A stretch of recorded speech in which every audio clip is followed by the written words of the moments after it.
knowing oneself is a selfish path. It's a lonely path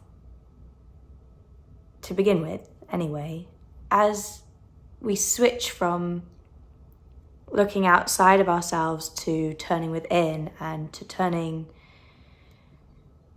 into this feeling to begin with, that there is something within us that holds the answers, that holds the key to what we've been searching and striving for. As we make that switch from external to internal, it can be difficult, and it requires, or it might ask of you to let go of certain things, to stop doing certain things, to isolate yourself.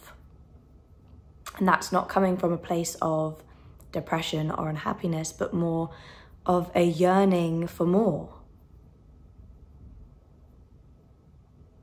We yearn for more all the time. That's what our egos do. You get that job, you get that promotion, you get your master's degree, and then you might feel good for what? 20 seconds, 30 seconds, and then it's, okay, on to the next thing. What's the next thing? What's the next thing? What's the next thing?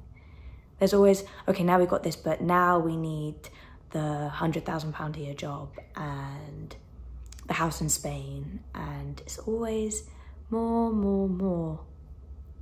And there gets a point on this path where we recognize that there is no more out there. There's no secret formula or therapist or lottery number that is going to bring that deep fulfillment that we all seem to be seeking. The knowing of our true self. And more I see in society separation, more determination to decide who am I, and a variety of different boxes and strategies that people place themselves into because they're simply yearning to know their true nature. They're yearning to know who they are.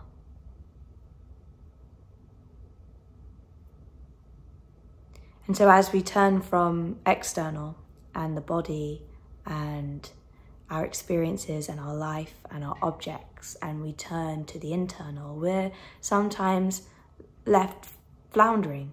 It's a difficult process, especially when it is a lonely one. Like, yes, of course, you can go to retreats and courses and sit in meditation circles, but no one can help you take you there. And this is where I think perhaps there is some beauty in scriptures or writings like A Course in Miracles and Way of Mastery that say that there is this higher self, this Holy Spirit, and that this acts as the bridge between ego and consciousness, between small self and big self. Ultimately, we have to use our egos, we have to use our body, our mind to do the turning in. And it's like passing through the eye of a needle. There's this, it's tiny. It's the most tiny, insignificant gap. And it's so small that it should be so easy to just pass through. But if you've ever done sewing, sometimes you just can't get that thread through that needle. You've got to lick the ends and point it through. And this is where surrendering to the Holy Spirit or your higher self, and that can be whoever you want it to be. That can be the universe, that can be God, that can be love, that can be energy. Remember, all of these words are interchangeable. It's about what it means to you and what it resonates to you. We're all on our own path to truth. And I certainly believe that all paths lead to Rome. All roads lead to Rome. I really, really do believe that. And so what my path was, which was, I was a Christian and then agnostic, and then eventually stumbled across spirituality and then A Course in Miracles and then non-duality. That was my path. But it doesn't have to be like that for everybody. It can be whatever you want. Some people become alcoholics and then have to go to Alcoholics Anonymous. Some people have to go traveling around India and stumble into an ashram and they hear a meditation, and it all goes like that. But fundamentally, that's exactly what you need in the moment. So whatever the language is for you, if it's love, universe, God, Holy Spirit, whatever that looks like for you, feel into that and ask and see what it is. If the word Holy Spirit or higher self is making you feel uncomfortable and stuff, firstly, it probably shows a belief system that you have around that word. I think many who grew up in the Christian faith or the Catholic faith that didn't have necessarily the best experiences can tend to have these negative connotations of these words. But also just ask for guidance. Feel into what word resonates for you in that moment. And know that in order to pass through that eye of the needle, that there is something here with you that is wanting to help you do that. And I pray every day. I surrender all the time. I'm always asking for guidance, because a lot of life, you are walking around in this vehicle and you're not always the relaxed, open space in which everything is arising. If you look at Byron Katie's story, she woke up, right? But she still spent a year at least doing deep letting go and doing deep shadow work on undoing her belief systems, because just because you wake up and you recognize that you are one with everything doesn't necessarily mean that you then let go of all of the ego's issues and all of the body's issues and all of your associations with that. I think there comes this marrying of the two, of the sense that you're bringing your I am consciousness into this experience, and your ego is desperately wanting to pull you back down. It desperately wants to keep you in illusion and in separation and in fear. So bringing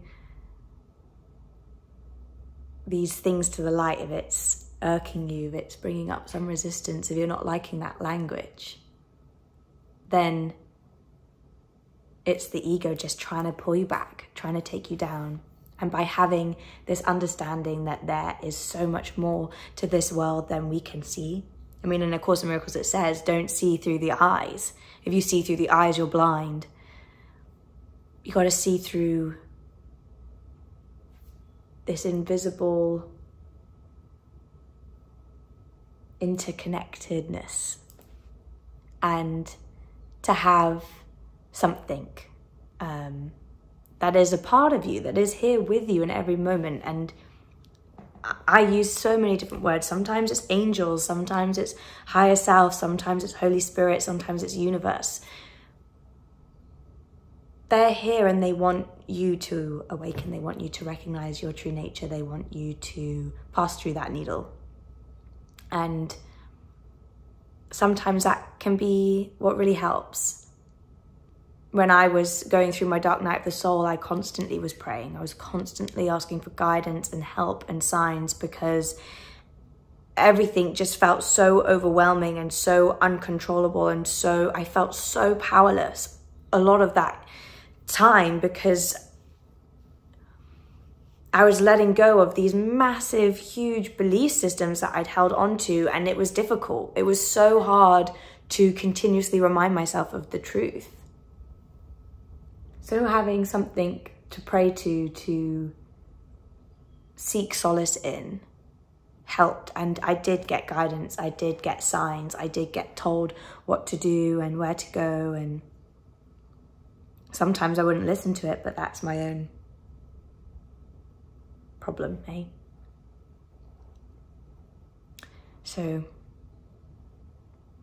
if you are feeling lonely as you turn inwards and you are feeling separate and you're scared, just know that there is this huge interconnected loving web of universe and God and spiritual beings that you may not see, that you may not feel, but they are here, And it would be a mistake to believe what the eyes see, because obviously that's not the truth of who we are. And that by praying to that, by surrendering into that, you might find that your journey becomes a lot quicker, a lot more simple, a lot faster. It might just be what you need right now.